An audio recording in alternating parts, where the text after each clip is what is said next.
Сега дойде време да ви представя и още един човек, който ще дойде тук на сцената. При мен той е съосновател, и член на управителния съвет на Професионалната асоциация по роботика, автоматизация и иновации ПАРА, водещия технологичен think tank в България, обединяващ индустрията, академията и иноваторите. Работи активно за позиционирането на България като инженерен и високотехнологичен хъб, като развива проекти в роботика, индустриална автоматизация и образование. Фокусът му е пресечната точка между роботиката, изкуственият интелект, предприемачеството и индустриалната трансформация с ясна визия, че създадено в България, признато по света, е постижима реалност. Моля, приветствайте Кристиян Михайлов. Добър вечер на всички. Радвам се, че виждам толкова много хора на това толкова специално събитие за мен и моите колеги. Когато решихме да представим това, което искаме да ви представим днес, се заговорихме с екипа, че е много хубаво да разкажем малко повече относно пазарните тенденции в роботиката. Но тъй като, когато говорим за пазарни тенденции в роботиката, това е една необятна тема, решихме да фокусираме именно върху сферата на потребителската роботика. И най-общо казано, последните 2-3 години, ако една компания не създава някакъв вид AI, тя не бива финансирана. Виждате статистиката на слайда. Една част от тези инвестиции отиват, разбира се, в роботиката, отиват в индустриалната роботика, но отиват и в потребителската роботика. Когато говорим за потребителска роботика, говорим, например, за прахосмокачките Румба. Колко от вас тук имат робот в къщи, който прави нещо? Добре. За този тип роботи говорим. Ето да видите как до 2030 година ще расте пазара.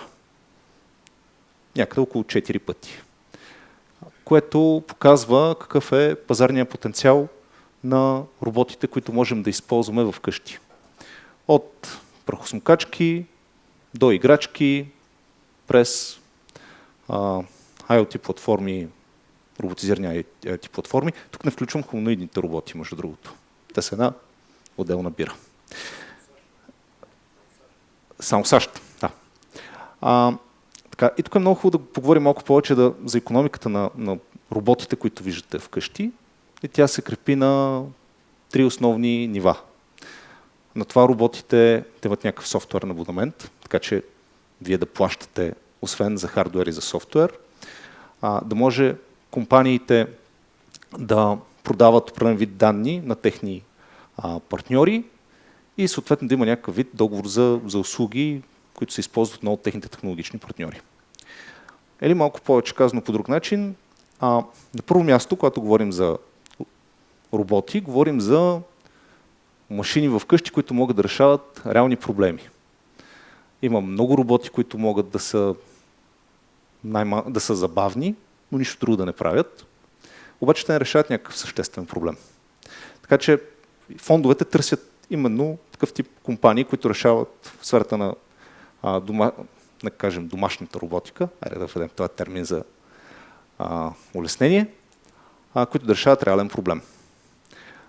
На второ място, освен реален проблем, да имат приходи, да могат да докарат приходи на компаниите, които ги разработват.